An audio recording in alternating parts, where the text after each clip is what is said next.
Nesse último bloco de versículos que nós estávamos observando, do 5 ao 7,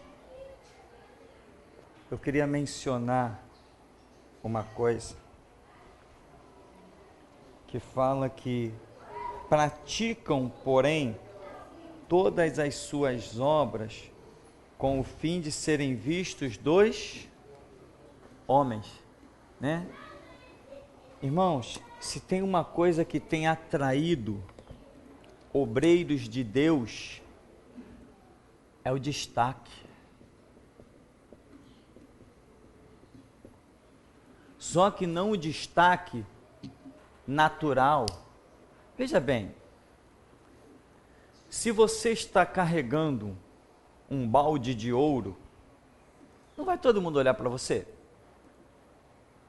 Se você estiver carregando um balde de diamantes, um cordão de pérolas, uma roupa rara, não vai todo mundo olhar para você?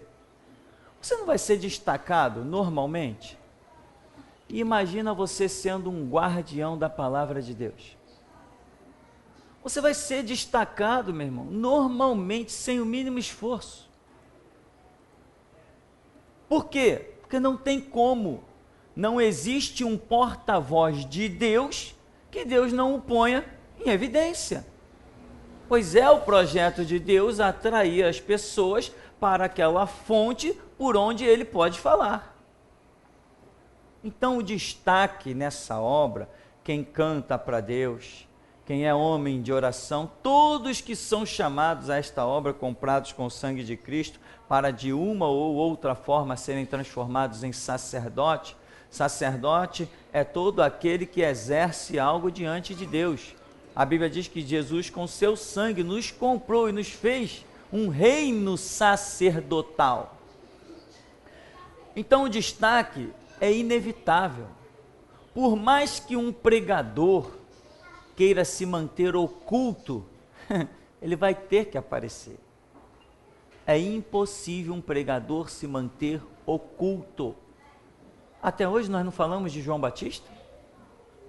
Um homem que teve um ministério não chegou nem a 3 anos, eu acho, o ministério de João Batista.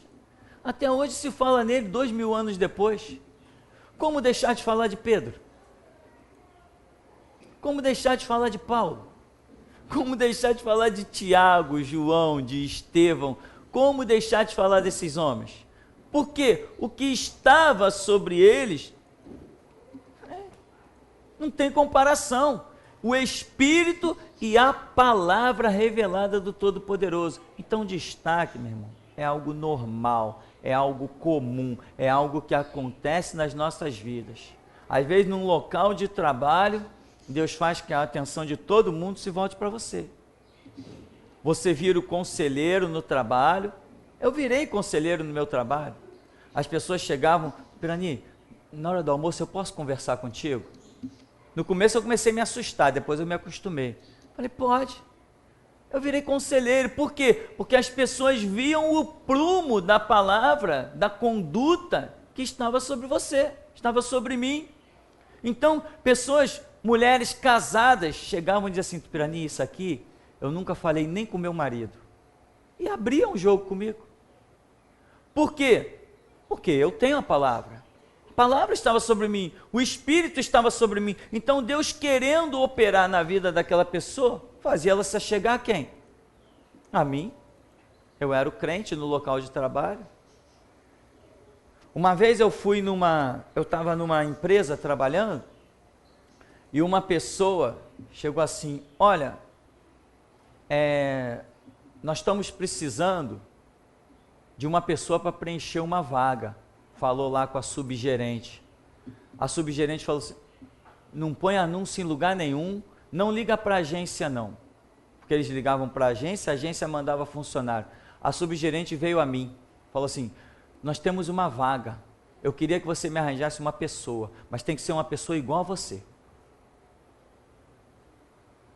Você tem uma pessoa para me indicar? Eu falei, tenho.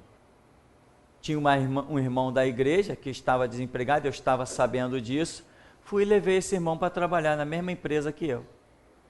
Mas ela não quis que a empresa chamasse ninguém pela agência, ela veio a mim e disse: Pirani, nós estamos precisando de uma pessoa para trabalhar no horário tal. Eu queria que você me arranjasse uma pessoa, mas tem que ser uma pessoa igual a você. Falou assim, meu irmão, com todas as letras. O que acontece? Aonde nós estamos, se a palavra, se o Espírito está sobre nós, Deus vai nos destacar. Não é isso que a palavra diz, não?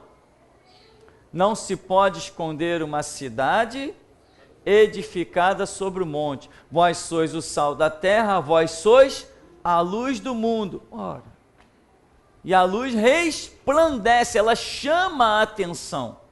Resplandece. Então eu não preciso querer destaque. Aliás, eu não tenho que querer nenhum destaque. Eu sigo o curso que Deus traça para a minha vida. Aqui diz que eles fazem todas aquelas coisas para receberem, como diz a palavra, a fim de serem vistos dos homens. Então o objetivo daquela liderança era ser visto pelos homens. Eles queriam destaque, é o primeiro lugar na sinagoga, é o serem reverenciados pelos homens. Uma vez eu estava numa igreja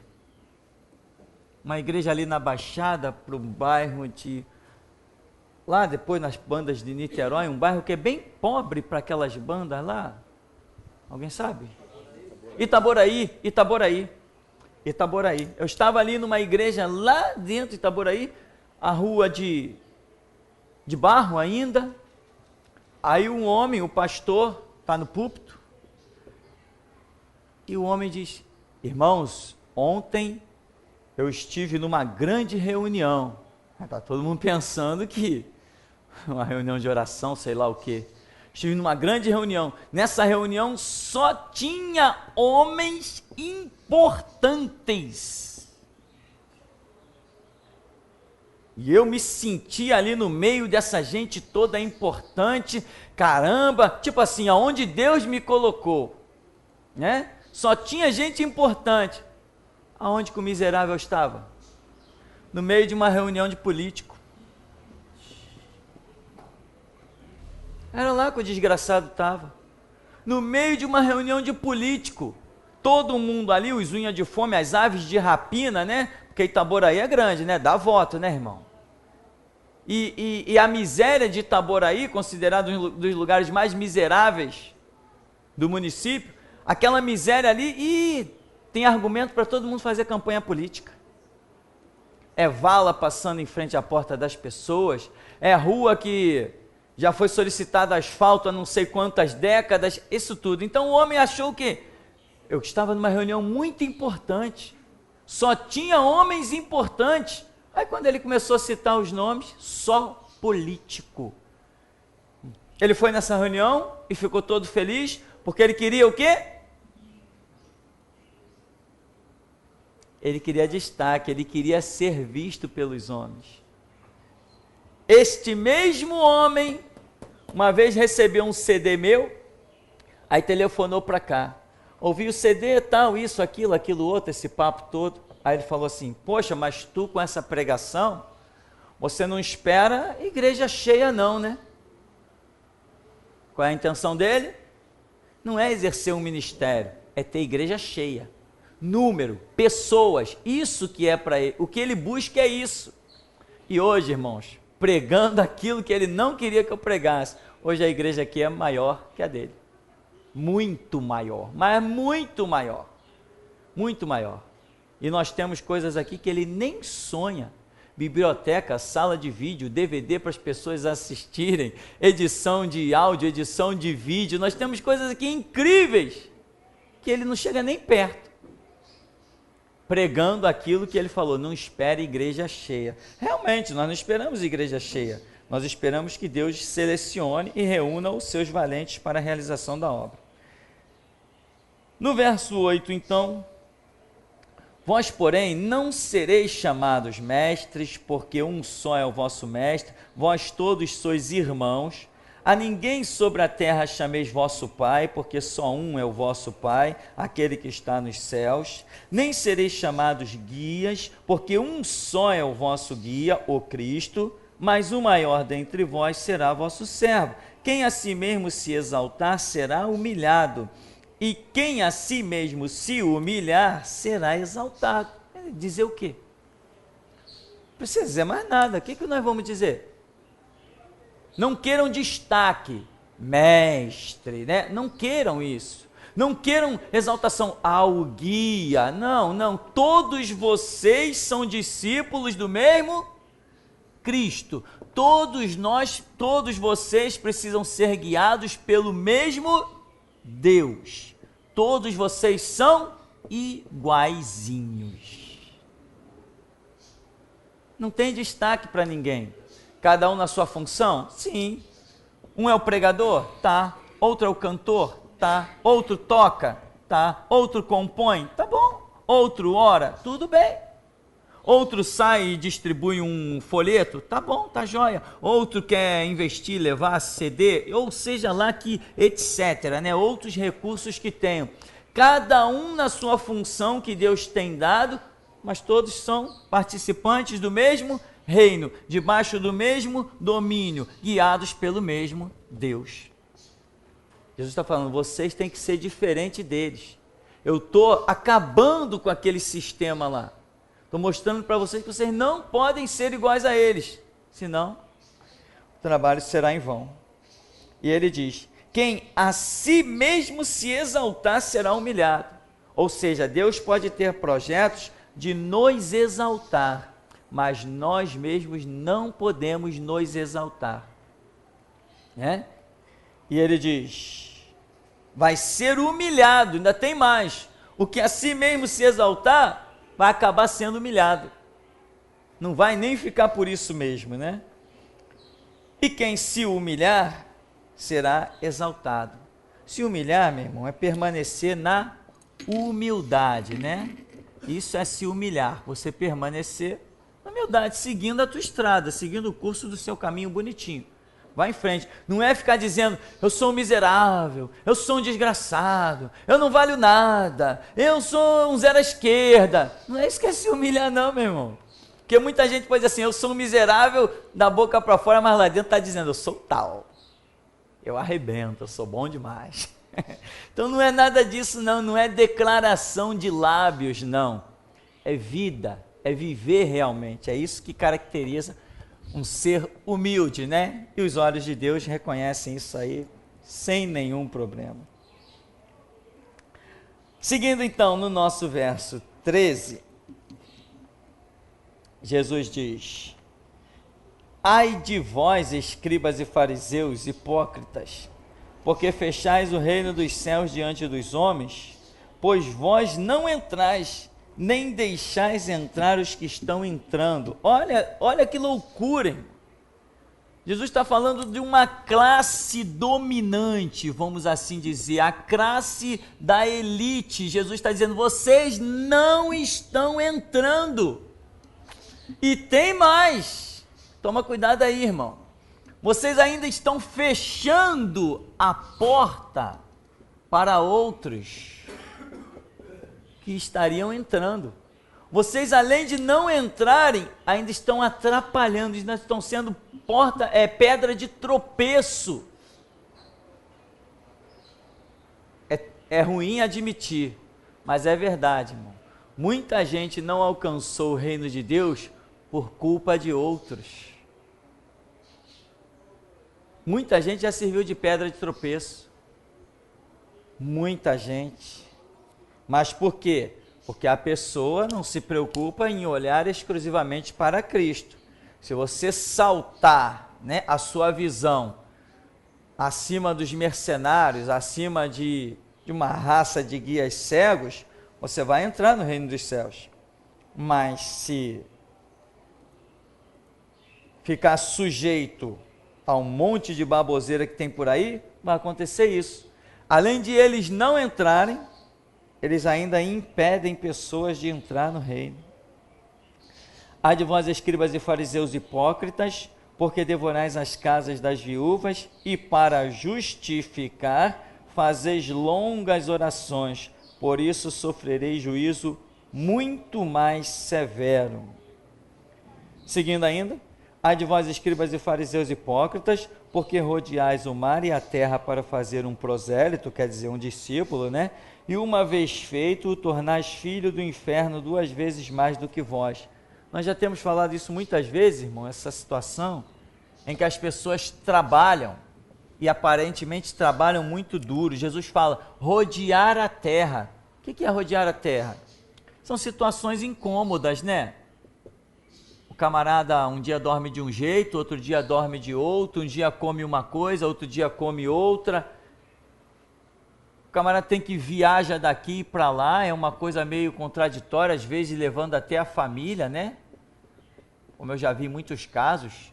Conheci um caso de um pastor que ele tinha um documento que aonde ele chegasse, o colégio colocava os filhos dele para dentro da classe de imediato. Ele conseguiu um documento, de tanto que ele viajava, levando a família para tudo que era canto, ele conseguiu um documento. Na cidade que ele chegasse, ele apresentava aquele documento e o colégio sempre tinha vaga para os filhos dele. Não tinha esse negócio, não tem vaga, não temos lugar, não. Para os filhos dele, sempre tinha vaga, porque ele não parava. Eu pergunto, isso é muito bom? Não. O que acontece com essas crianças? Cada colégio tem um ritmo. Aí passava 6 meses num lugar, 4 meses em outro. A cabeça das crianças fica doida. Daqui a pouco está aprendendo uma regra de 3, já está misturando com português, com japonês, com italiano. É uma doideira. Não dá para viver assim. Não dá para viver assim. Então, viajar, percorrer a terra é incômodo. Jesus está dizendo que esses camaradas se empenhavam nisso. Eles percorriam a terra para fazer um discípulo, um prosélito. Quem olhasse todo esse sacrifício diria o quê? Poxa, verdadeiramente esses caras são homens de Deus. Olha lá, olha o sacrifício dos caras. Que dificuldade. Esses são homens de Deus. Não é assim? Eu conheci um pastor que uma vez eu falei assim para ele, eu gosto muito dessa ideia de sair pelo mundo, fundar a igreja e tal. Em meio à caminhada, né, irmãos? Ele falou assim, não, cara, esse negócio é muito incômodo. Não quero saber disso, não. Viajar com família, não sei o que lá. Eu tô fora desse negócio. Ou seja, se Deus tivesse chamado ele para isso, ele estava frito mesmo. Ia ter que pagar um preço bem alto. Mas porque a coisa realmente é horrível. Hoje eu estou aqui, daqui a pouco estou não sei aonde mais. Todo este trabalho, toda esta dificuldade, Jesus está dizendo assim, vocês vão lá, converte alguém, traz esse alguém para ser um discípulo, para aprender nas sinagogas, ou traduzindo, né, irmão, para aprender nas igrejas, mas esse alguém aí que vocês com tanto sacrifício pensam que tiraram lá do mundo, ele está virando 2 vezes mais filho do inferno, pior do que vocês. Como que você imagina que a cabeça desses escribas e desses fariseus está? Você acha que eles estão enxergando da vida deles realmente essa desgraça toda? Eles estão vendo tudo isso? A que ponto existe uma inocência na vida deles? Eu vou dizer uma coisa, o que eu acredito. A inocência na vida deles pode até ter existido, eu vou admitir, pode até ter existido, até o momento que Jesus falou essas coisas para eles. Até aí, eles foram inocentes. Daí para frente não foram mais. Porque o Espírito Santo agiu, Jesus pregou, o Espírito Santo agiu. O Espírito Santo convence do pecado, da justiça, do juízo. O Espírito Santo é um revelador da verdade, é ele que nos guia em toda a verdade. Até aquele momento, eles podiam estar inocentes, como eu hoje acredito. Eu acredito sim, em muita gente inocente, eu acredito. Até o momento que a voz da restauração bate na porta. Depois que a pessoa ouviu o primeiro CD desse ministério, teve o primeiro acesso lá no site, acabou a inocência. É isso que eu acredito.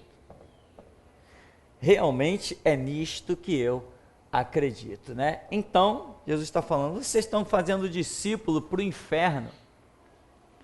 E hoje nós vemos muitas pessoas fazendo discípulo para o inferno, né? Alguns anos atrás, hoje eu não tenho visto mais, mas tinha umas Assembleias de Deus que faziam um monte de trabalho por aí, no Campo de Santana, na Praça 15, em frente ao portão da Quinta da Boa Vista. Eram trabalhos que eles chamavam pregação de ar livre, né? Chamavam ar livre. O trabalho tinha esses nomes.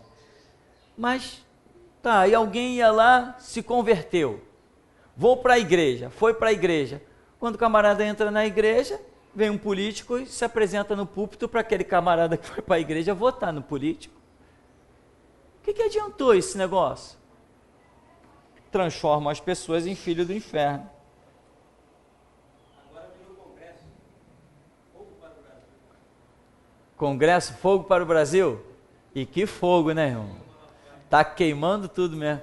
Pois é, e tem mais todos esses movimentos que está sendo feito, eles estão sempre amparados por um grupo de políticos. Por que será? Será que é porque todos nós temos títulos de eleitor? Deve ser por isso, né, irmão? Deve ser porque todos nós temos título de eleitor.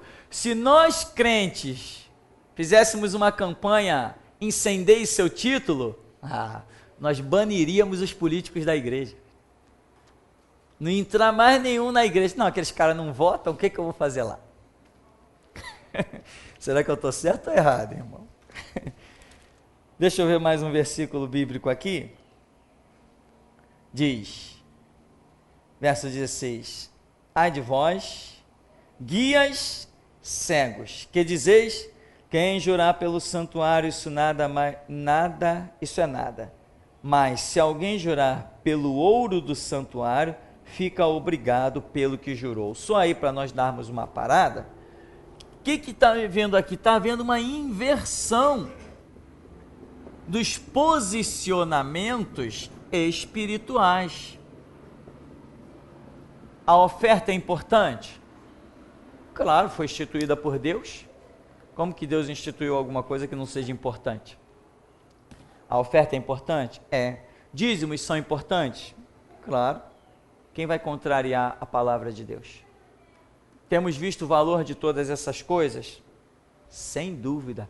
Desde Gênesis, temos visto o valor de todas essas coisas. Inclusive, quem oferece a oferta errada, acaba mal, né?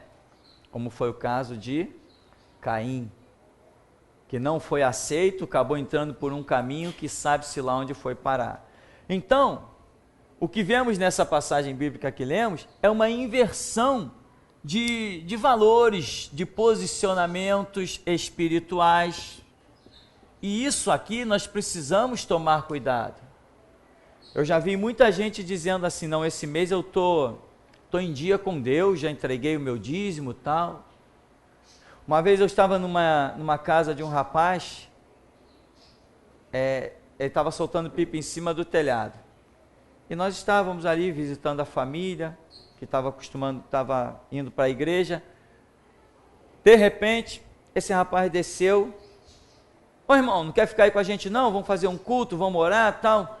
Não, essa semana eu já estou em dia com Deus, já fui na igreja, já entreguei meu dízimo. Essa semana eu já estou legal, tal. Obrigado, hein? Tchau. Entende? É um legalismo, ou seja, eu fui na igreja, eu dei alguma coisa lá para a igreja ou para Deus, eu não sei o que as pessoas pensam, eu estou limpo, estou em dia, estou beleza. Quer dizer, não está valorizando o sangue de Cristo derramado, o seu sacrifício, a ruptura. Quando Jesus fala, Deus meu, por que me desamparaste? Por um momento na eternidade, a Trindade sofreu uma separação por amor de nós. Cristo fez-se maldição por nós. Pai, Filho e Espírito Santo sempre foram como um. Por amor a nós, Jesus foi destacado dessa Trindade, sofreu amargamente, via dolorosa, derramou o seu sangue, resgatou-nos, fundou a sua igreja, colocou portas de bronze ao redor dela para que as portas do inferno não prevaleçam. enviou, tirou de lá da glória, enviou o Espírito Santo para estar conosco, para nos guiar em toda a verdade, para que nós não ficássemos órfãos, perdidos à mercê das obras do diabo. Ordenou os anjos ministradores a respeito dos que hão de herdar a vida eterna. Muitas coisas que nós vamos pelo caminho, e lá estão os principados e potestades que iriam nos causar problema, nos abater. Os anjos vão adiante de nós, o anjo do Senhor acampa-se ao redor dos que o temem e os livra. O anjo vai de espada na mão, e quando o diabo vem, ele põe para correr. Muitas coisas, porque nós não somos tentados além do que podemos resistir. Uma atuação toda, de toda essa glória de Cristo se despir da sua glória e manifestar-se entre nós. Tudo isso, aí o miserável diz assim, não, eu dei meu dízimo, hoje eu estou limpo. Estou bem com Deus pra caramba. Eu também estou bem com Deus pra caramba, né, irmão? Dei o dízimo. Que coisa maravilhosa. Então, irmão, é uma inversão de valores. A pessoa não está se vendo justificada pelo que Deus criou, mas sim pelo ato que ele adicionou. Não está sendo o sangue e a obra de Cristo que está justificando, mas a oferta que ele colocou sobre o altar que o está justificando. Ou seja, com a oferta dele, ele neutralizou toda a obra de Cristo na vida dele. Porque ele não soube colocar cada coisa no seu devido lugar, ele não soube posicionar as coisas espirituais. Amém. Temos perguntas? Alguém quer fazer alguma colocação? Enquanto você vai pensando, tem pergunta aí? É uma pergunta do Rodrigues. Quando lemos a Bíblia e sentimos aquele reconhecimento, força e vontade de seguir a palavra, é o Espírito Santo? Sem dúvida. A Bíblia diz que o Espírito Santo paira sobre as águas, e a água é o símbolo da palavra. Então, sempre que alguém abre essa Bíblia, o Espírito Santo está ali para agir, para convencer a pessoa do pecado, da justiça e do juízo, e guiá-lo em toda a verdade. Onde está toda a verdade para a nossa vida neste mundo? Na Bíblia. Essa força, esse ímpeto que acontece, é um impulso do Espírito Santo querendo nos fixar no caminho. Mas nós temos livre-arbítrio, e a Bíblia diz, se ouvirdes hoje a voz do Espírito, não endureçais os vossos corações. Ou seja, eu posso endurecer o meu coração. Eu posso receber um empurrão do Espírito Santo, me equilibrar novamente e dizer, não vou por esse caminho, eu quero voltar. Daqui a pouco ele vai me dar outro empurrão, entra nessa estrada aí. Como? Assim, numa unção que eu abro a Bíblia, num hino que eu ouço, muitas coisas Deus usa. Numa pregação, muitas coisas Deus usa. É aquele empurrão, vai, entra por esse caminho. Mas as pessoas às vezes sentem a glória de Deus sobre si, sentem os arrepios espirituais, sentem a cura, sentem um monte de coisa. É um empurrão do Espírito Santo. Mas a pessoa resiste. Não, eu vou continuar na minha vida. Não vou passar a estudar, não vou entrar por esse caminho. Não, eu não tenho tempo para isso, eu não tenho. As justificativas que nós damos vai neutralizando a obra do Espírito Santo na nossa vida. Chega uma hora que as oportunidades chegaram ao fim e aí a gente já não sente mais nada. Já não sente nenhum empurrão, aí fica aquela vida natural, metódica, até que a gente se desanima e perde aquilo que a Bíblia diz. Alegrei-me quando me disseram, vamos à casa do Senhor. Quando perde essa alegria, já era, acabou. Perdeu essa alegria, meu irmão, não tem mais nada que te faça levantar. Tem mais nada. É a alegria de estar na casa de Deus que te mobiliza. Você não consegue ir para a casa de Deus simplesmente mecanicamente. É essa alegria espiritual da ação do Espírito Santo que nos faz estar na casa de Deus. Se perder isso aí, quanta gente já disse assim, adolescentes, né? Saindo adolescente para a juventude, no grupo da Igreja Batista na época, quanta gente eu encontrei, eu perdi a alegria de ir para a igreja. Ah, perdeu? Por quê? Porque só ia para a igreja por causa do namorado.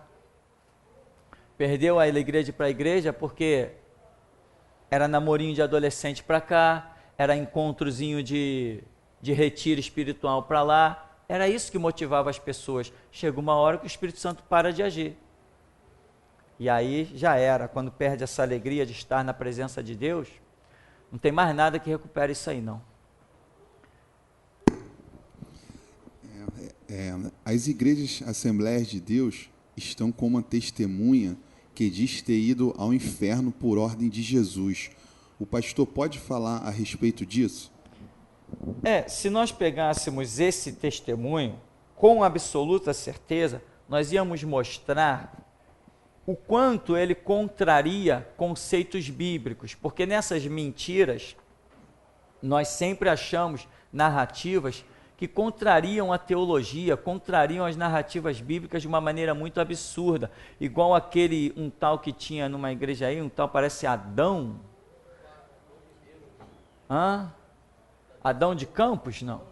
Adão Campos, da Deus é Amor, um homem que dizia que tinha começado na Assembleia, depois passou para Deus é Amor, esse rolo, e ele conta que foi ao inferno e que viu lá o anjo com um demônio com um caldeirão mexendo. E isso é coisa de criança, bruxaria de criança, né, irmão? Coisa de desenho animado. Mas quando ele olha no caldeirão, lá está o cabelo das irmãs. Por isso, irmãs, não cortem o cabelo, senão vocês vão encontrar com o tridente do demônio que mexe o caldeirão.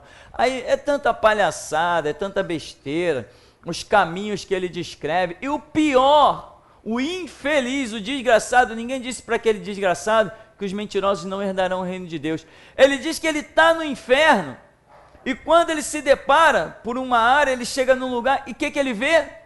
Ele vê o diabo assentado num trono. Olha o absurdo que o cidadão diz.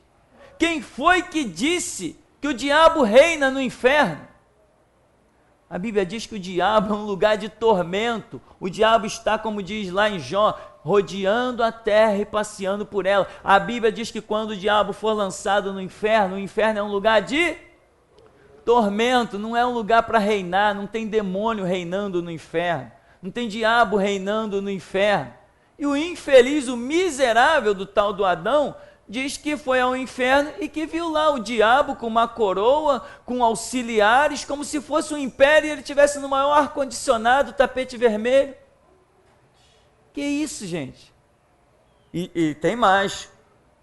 Os irmãozinhos, né, vou assim dizer, da Deus é Amor, olha, quando eles falam nesse testemunho, irmão, viu o testemunho do Adão de Campos? Eu encontrei um em frente ao corpo de bombeiro. Irmão, viu o testemunho do Adão de Campos, daquele mentiroso, safado, pilantra, condenado ao inferno? Vi sim.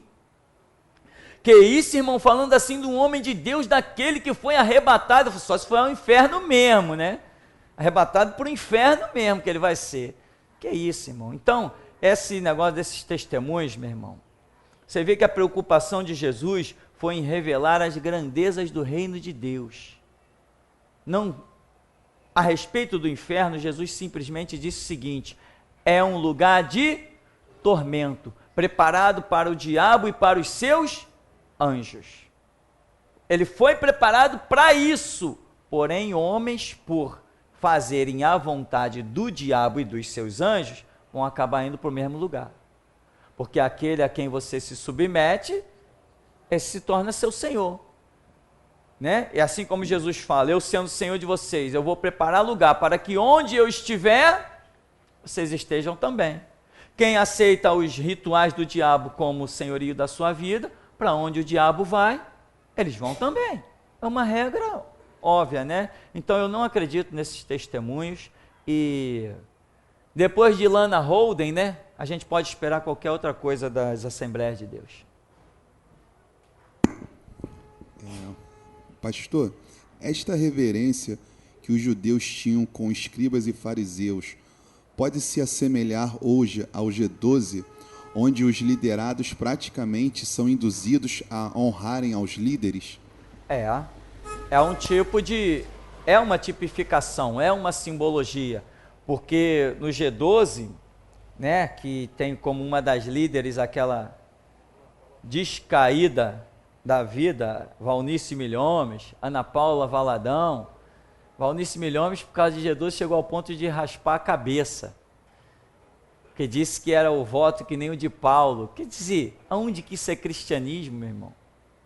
Isso é um absurdo. Então, essa reverência cega a liderança não é real. Reverência cega nem a Jesus. Por quê? Porque o Senhor Jesus não aceita um culto irracional. Não é isso que a Bíblia diz? Que o vosso culto tem que ser um culto racional, com entendimento. Então, que papo é esse de liderança cega? Ah, sim, eu fazia parte não, tinha uma assessoria jurídica que cuidava de papelada de igreja, isso, e eu era filiado lá, só para cuidar de papel de igreja.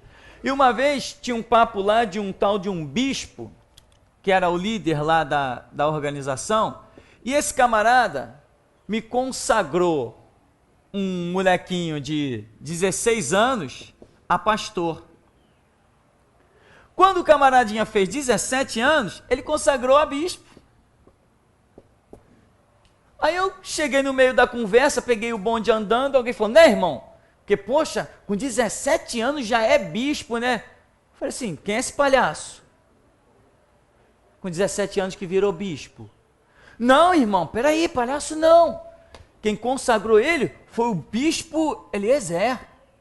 Foi o bispo Eliezer que consagrou ele. E sabe, né, irmão, o bispo Eliezer não falha. Opa! O bispo Eliezer não falha? Quer dizer que agora viramos católicos. A infalibilidade papal. O Papa não falha. Não é um homem comum. Ele realmente não falha. Ele trilhou o caminho certinho até o inferno. Ele nunca errou. Ele nunca se desviou, o Papa. Ele foi infalível. Que papo é esse de que homem não falha, meu irmão? O Espírito Santo está aí para nos redimir todo dia, nos chamando ao arrependimento, à humildade, etc, etc e tal. Que papo é esse de que eu não falho? Eu não falho? Você não falha? João escreve dizendo assim, olha, vou dar um recadinho para vocês. Se alguém diz que não tem pecado, está chamando Deus de mentiroso. É só um recadinho de João, ele cala a boca e vai jogar futebol, né? Não fala mais nada. Então, como é que... Ah, o cara tem 17 anos, virou bispo. Aí eu falei, quem fez isso? Como é que é essa história aí? Não, foi o bispo Eliezer, o líder da Ordem Mundial dos Pastores, que fez isso. Eu falei, meu irmão, não concordo com isso não. Então você está dizendo que o bispo errou? Eu estou dizendo, errou mesmo, errou feio, pisou na bola e caiu. Então, meu irmão, essa é a realidade. Não tem nada de infalibilidade e muito menos em servos do diabo, como é o G12. Nos G12 não tem servo de Deus, tem servos do diabo mexendo com as emoções da pessoa e destruindo as pessoas. Aquela Ana Paula Valadão, uma bonita jovem, mas espiritualmente, meu irmão, foi tão traumatizada nessa história de G12, que eles saíram com a unção, a unção do leão. Aí, em pleno palco lá num show com milhares de pessoas, a mulher se arreia de quatro, fica que nem quatro gatinhos rugindo, que nem leão, no meio do pessoal todo. Sabe o que é aquilo? Consequência do desequilíbrio que o G12 causa na alma das pessoas. No G12, eles usam técnicas de regressão para a pessoa regredir, como para ser curada dos traumas. Aí eles fazem aquelas técnicas que Freud aplicava e vários outros psicanalistas que aplicaram há muitos anos atrás e hoje suspenderam isso, que isso é uma coisa muito perigosa. Eles no G12 estão aplicando essas técnicas de regressão. E estão dizendo que é espiritual. Aí mexe com as emoções da pessoa, traumatiza a pessoa, e aí a pessoa vai para um palco na frente de milhares de pessoas, fica andando de gatinho e rugindo que nem leão. Consequência do G12. Então, no G12, para mim, não tem servo de Deus, tem servo do diabo. É isso que eu penso do G12. Verdade para mim, só no Evangelho de Jesus Cristo. É uma pergunta do Humberto. Pastor, qual a diferença entre evangelização e restauração? Se não devemos evangelizar nesta dispensação, então o ímpio não tem a oportunidade de ser salvo? Ele tem... Segue.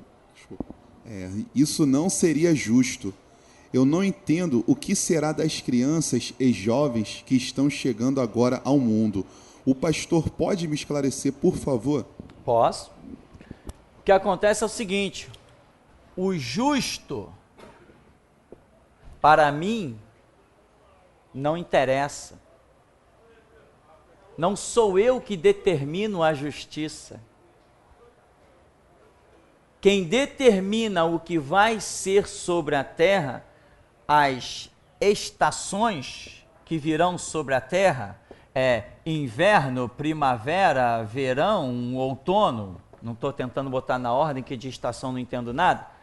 Essas estações são comparadas a outra coisa que Deus faz sobre a terra, que nós chamamos de dispensações, ou seja, nas estações, Deus trabalha de uma maneira específica com quem?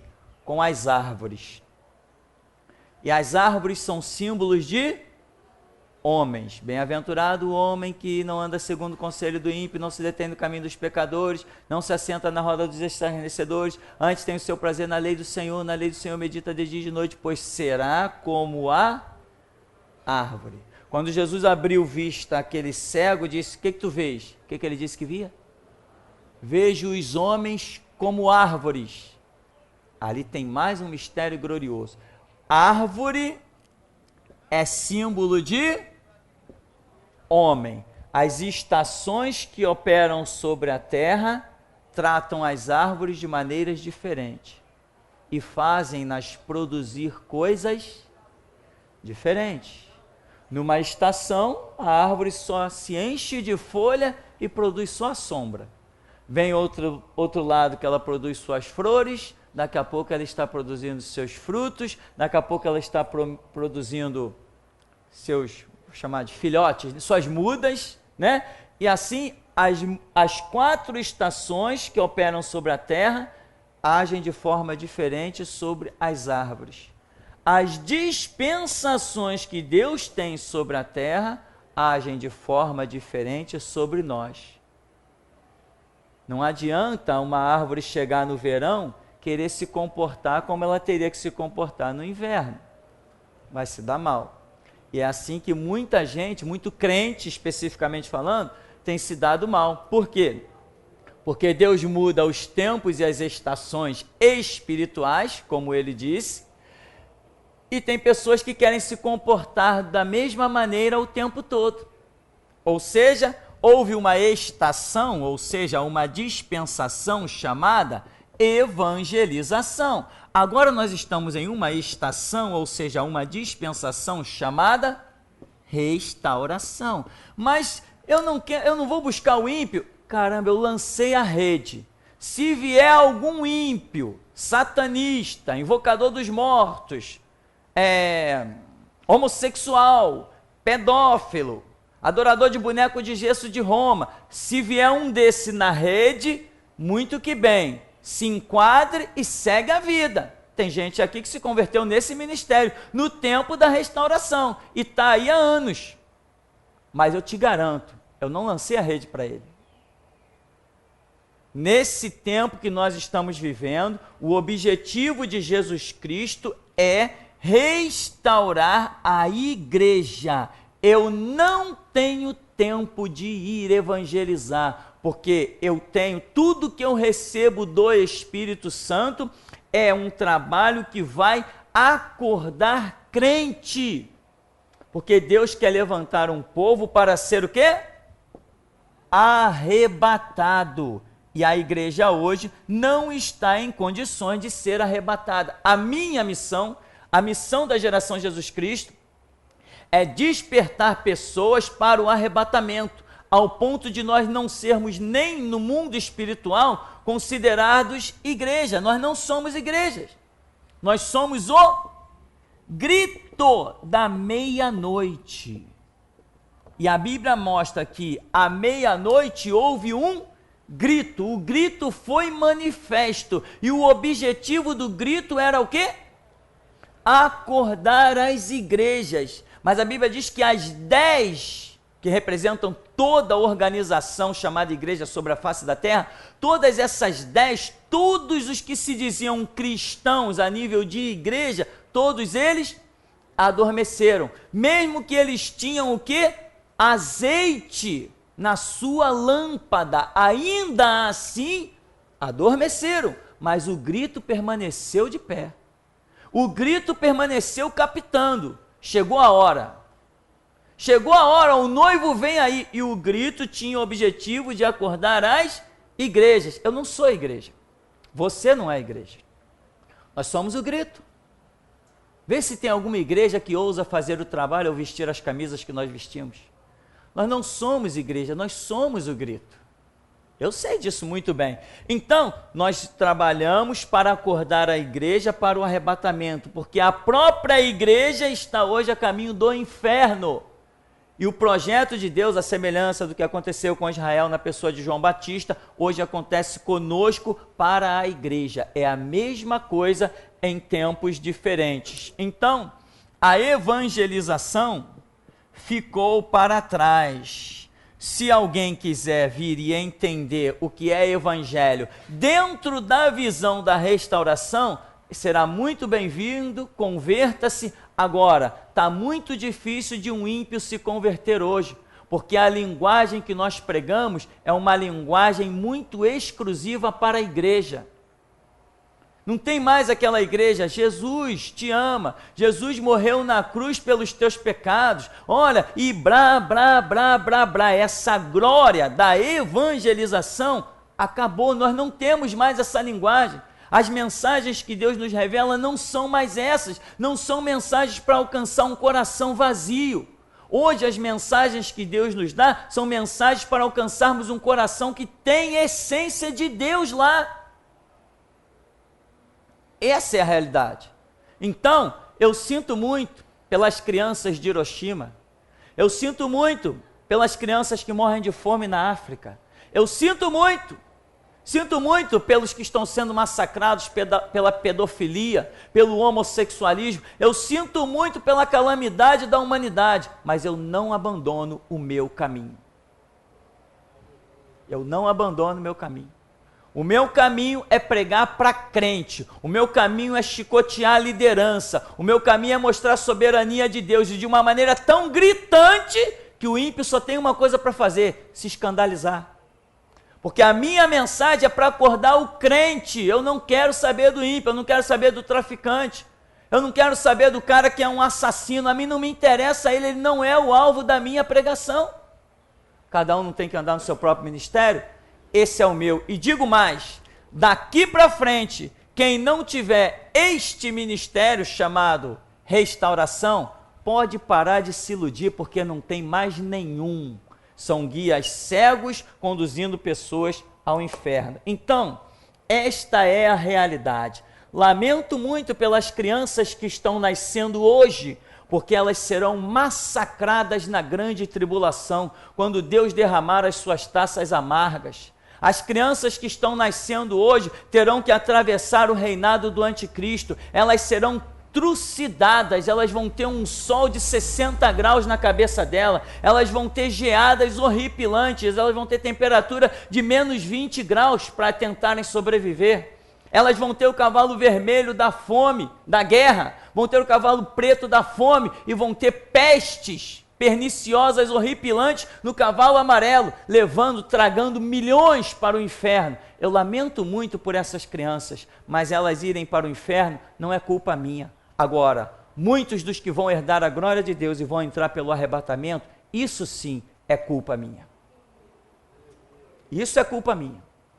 Então eu tenho que andar naquilo que o meu Deus me mandou andar. E eu estou dizendo, evangelização hoje é para palhaço, porque esse ministério não existe mais. É tempo de restauração.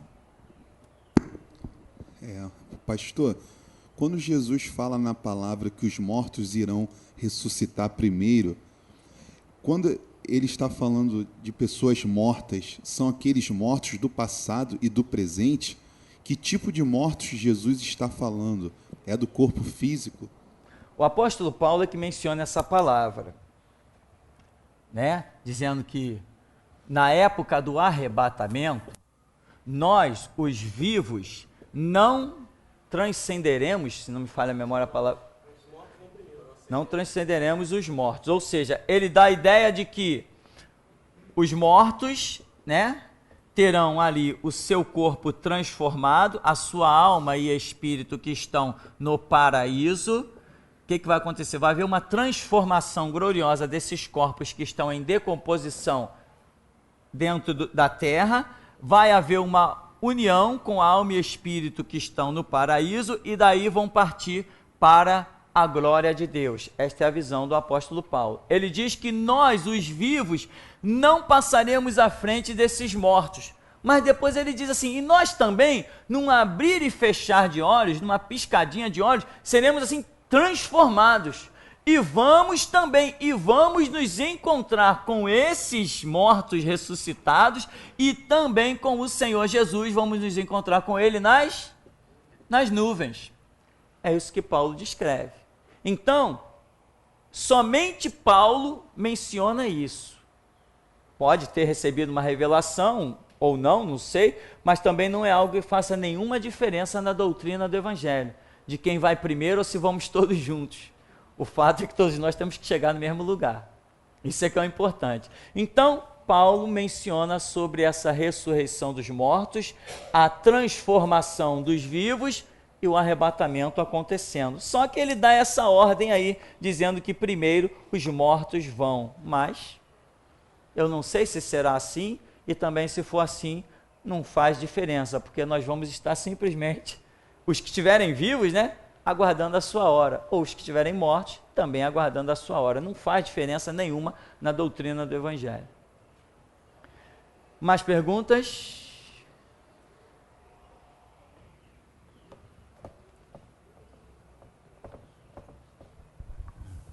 Pastor, no verso 9, Jesus diz aqui para não chamar ninguém na terra de pai, né? Porque ninguém na terra chamei vosso pai, porque um só é o vosso pai. No começo da caminhada, eu fui falar isso aqui, uma pessoa de terra, ao pé da terra. É porque as pessoas imaginam assim, poxa, então quer dizer que eu não posso virar para o meu pai e dizer, pai? Não é isso, não é, definitivamente não é essa a questão, né? Inclusive em Israel eram chamados pai. Israel, que tem uma cultura ali, o judaísmo, desde o tempo de Moisés, etc. E quando no Antigo Testamento, Jesus, sendo ele mesmo o guia da nação de Israel, o próprio Jesus, né, como a gente vê, o anjo do Senhor na teofania que se manifestava antes de o verbo ter se tornado carne e habitado entre nós, o próprio Senhor Jesus guia Israel. Mas quando Jesus, no Monte Sião, né, deu a lei para Moisés e todas aquelas leis, quando foi que Deus disse que um filho não poderia chamar o seu progenitor de pai? Em nenhum momento. Isso não existiu. Eu já vi mesmo, na época da Igreja Batista, gente dizendo assim, poxa, quer dizer que eu não posso chamar o meu pai de pai? Tinha gente que tinha padrasto, né? E parou de chamar de pai. Chamava só pelo nome.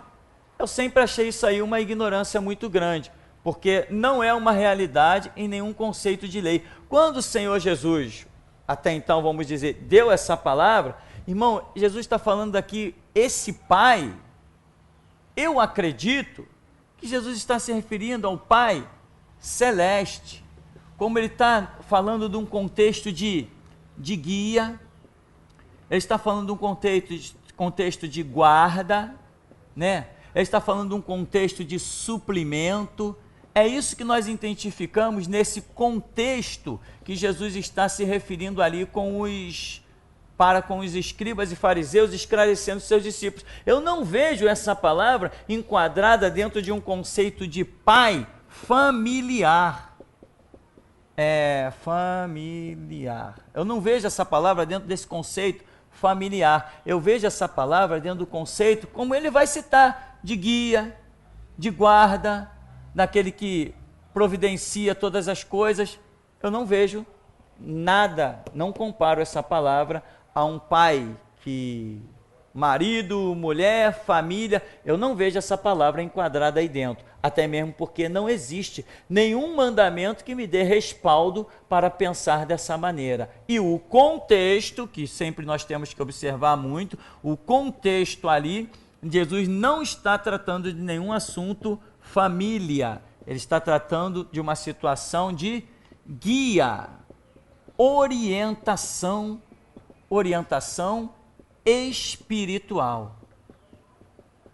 Porque os pagãos tinham esse costume, né? Para nós encerrarmos essa aqui. Costume esse que perdura até hoje. Pai de santo. Isso é um costume antigo, tá? Então, meu pai na fé, né? Isso escapou até um pouquinho para dentro da Bíblia, né? Pai na fé. Meu pai na fé é o Espírito Santo. Meu pai na fé é Jesus. Ou não é? Então, os pagãos diziam assim, meu pai, né? Eu vi muito, numa época que Santo Cristo era cheio de terreiros, eu vi muita pessoa beijando a mão do outro, né? No meio da rua, o camarada ia, pegava a mão do pai de santo dele, se ajoelhava, dizia uma palavra que me faz a memória agora, falando, não sei o que, meu pai, né? Salve meu pai, né? Salve meu pai. O camarada se ajoelhava, pegava a mão do pai de santo, salve meu pai, beijava. Eu vi muito isso nessas ruas aqui. Então esse conceito de pai como? Aquele que providencia toda a questão espiritual. Então eu não vejo nessa passagem e nessa palavra, não vejo um contexto familiar, eu vejo um contexto espiritual, que inclusive era muito usado pelo paganismo. Mas, vamos para casa? Então vamos orar em nome de Jesus? Tem mais uma perguntinha aqui, ó, para vocês não irem para casa agora.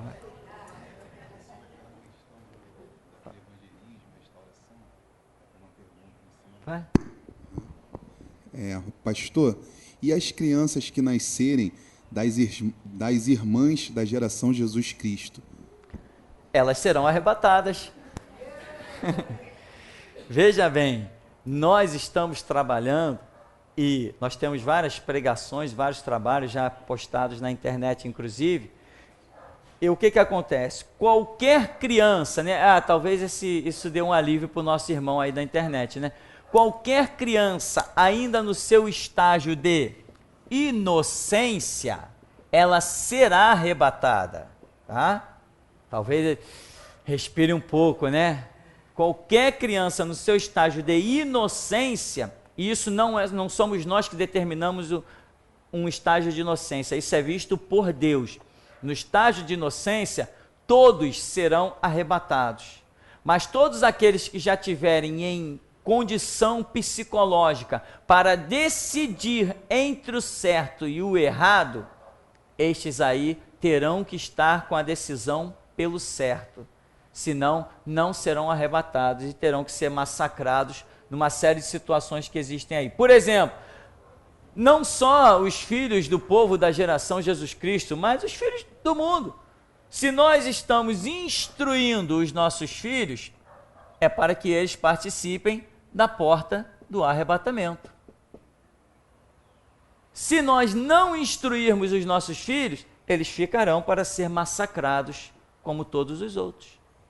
Porque Deus não faz acepção de pessoas, tá? Então essa é a realidade. A regra não é para um ou para outro, a regra é para todos. Amém?